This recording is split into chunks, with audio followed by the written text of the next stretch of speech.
So your problem 4 will be a frame. In Hawaii, I had either frame or machine. I gave them a machine for problem 4, and I actually gave them the frame in problem 3 that you just saw. So again, in problem 3, you will just have internal forces, and in problem 4, you will have a frame, and in problem 5, you will have a machine. So problem 4, here's another frame problem, so you get to see 2 of these. Again, there were 4 reactions. We had RAY, RAX, RCY, RCX. You can't solve it. And so in the class, what we did, we had just finished the other one. I said, oh, look, it's the same thing. Just slice it, close on either side. So I closed it this way. Okay, and then draw that free body diagram. And so here's the free body diagram. Again, the load, the concentrated load is the area of the distributed load.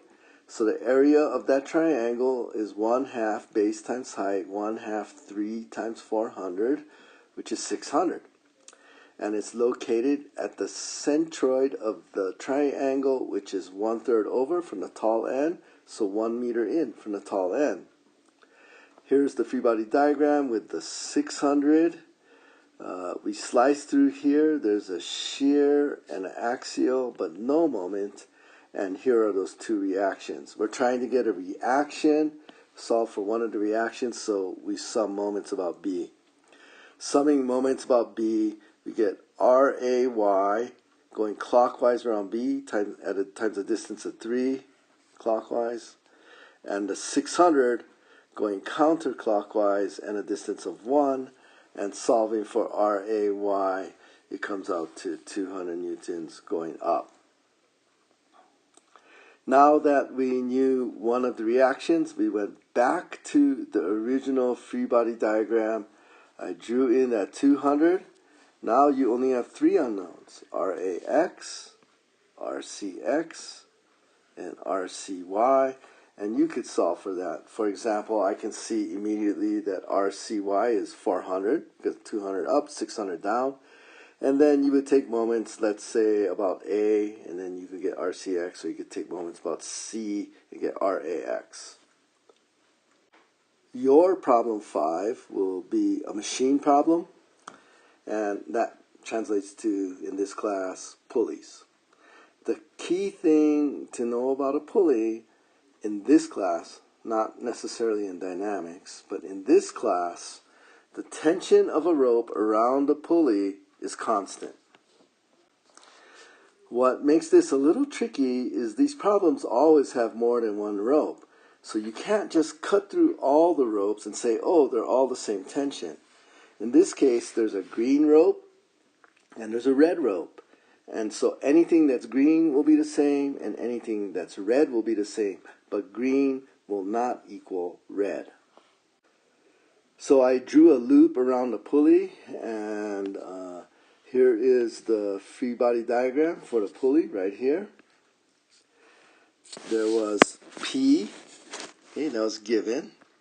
There's a tension in the red rope, which we're trying to figure out. And we also cut through the green rope, so I put tension in the green.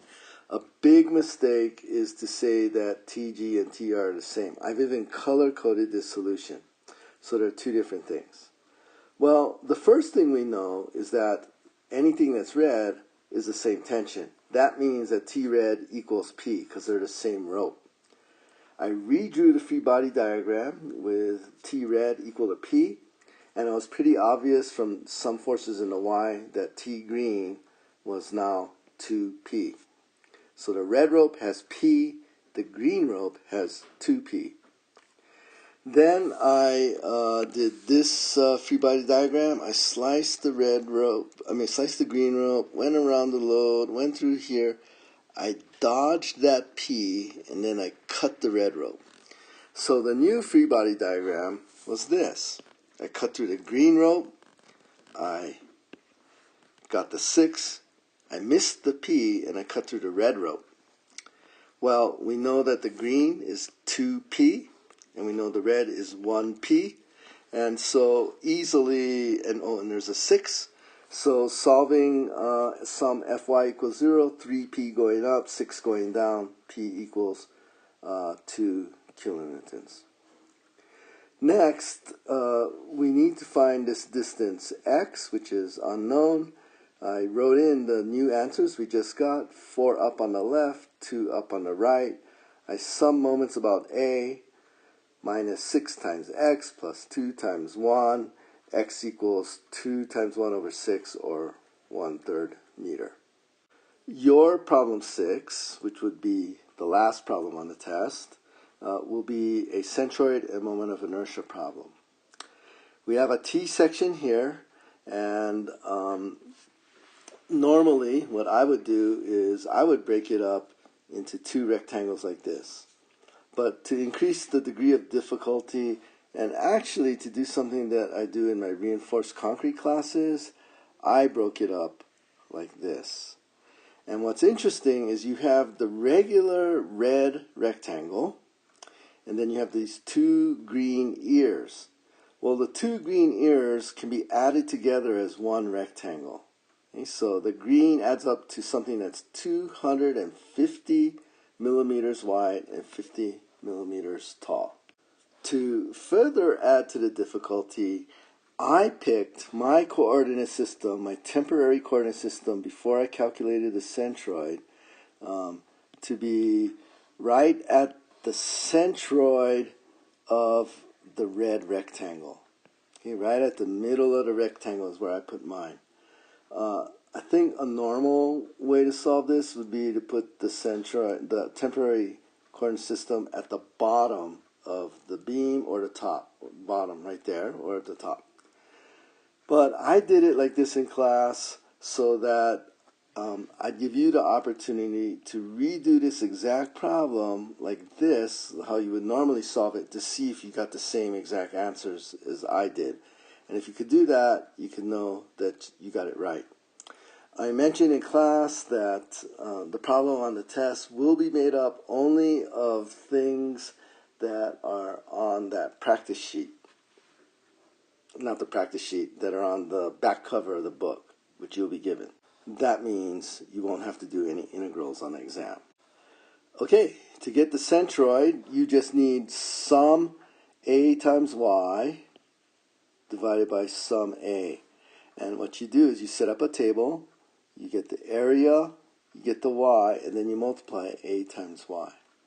The area of the red rectangle is 15,000 millimeters squared, and the area of that green rectangle is 12,500 millimeters squared.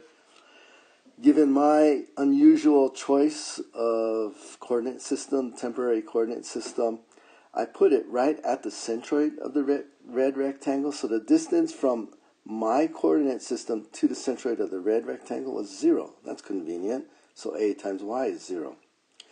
The distance from that coordinate to the middle of the green rectangle was 125. You can look at the picture and see that. And if you take 12,500 times 125, you get this 1.56 million. You add them all up, there's the area 27,500, and you add them all up, you just get the 1.56 million. You take sum AY divided by sum A, and you get 57 millimeters. So the new centroid of overall is 57 millimeters above the centroid of the red rectangle.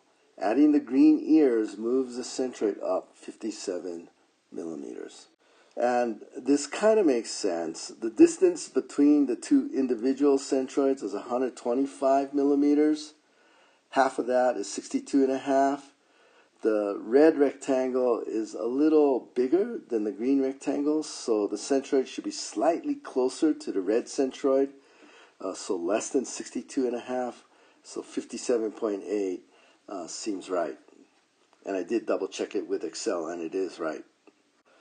Okay, so that was the centroid part. Next is the moment of inertia. And what we're going to use is a parallel axis theorem. You get the moment of inertia about your own axis, I0, and then you take AD squared where D is the distance from the overall centroid, which we just calculated, 56.8 millimeters above the centroid of the red. The distance between the overall centroid and the individual centroids. Okay, the area of the rectangle was 15,000 and the area of the green rectangle was 12,500. The moment of inertia of a rectangle is 1/12 base times height cubed. So there you go. And 1/12 base, you could take that 125 and 125 as the entire base, so 250 times 50 cubed. Because it's 1/12 125 times 50 cubed plus 1/12 125 times 50 cubed, which is 1/12 250 times 50 cubed. This is a part I really want to slow down and explain. D. D is a distance from the overall centroid to the individual centroids. So if you look at this picture, the distance from the overall centroid to the red centroid is this, which we just calculated. It was 56.8. It's actually minus 56.8. It's going down. Okay.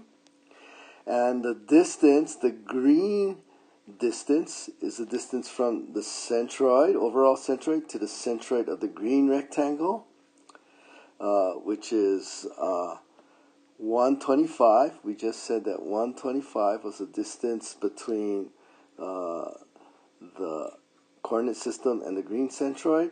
The overall centroid is 56.8. This distance here, that's what we want. If you look at the picture, you can see it's 125 minus 56.8 right here. This comes out to 112.5 million. This comes out to 2.6 million. That comes out to 68.2. A times D squared comes out to 48.4 million. A times D squared is 58.1 million. You need to add up these four numbers here. I0, AD squared for both of them. If you had three pieces, you would have 6 numbers to add up. And I added up the columns first, so the two I0s add up to 115.1 million, and the two AD squareds add up to 106.5 million, and then when you add them both together, you get 221.6 million millimeters to the fourth. Really, you just needed to add those four numbers to make it easier. I just added columns. You might have in a real problem, not on the test, you could have like 6 or 7 pieces, and then it makes sense to add the columns up than to add the rows at the very end. And I redid this thing on Excel, and it's actually 221,638,258 millimeters to the fourth. Please, I would only like 3 to 4 significant figures, so 221.6 million millimeters to the fourth. And as said in class and as written here, friction problems are not on our final. I will solve these, and I will record some friction YouTube videos for you to enjoy over the summer if you like, or maybe better, review just before you get to that part of your dynamics class, and then you'll have that ready to go. It's actually kind of a pity that we don't have friction on our final. We just were about a half week too short on time, because when I gave this exam in Hawaii, this problem, the friction problem, actually had the highest average of all 6 problems. But I didn't want to add confusion. We had not really gone over it in class and really didn't have a homework on it, so it's not on our final.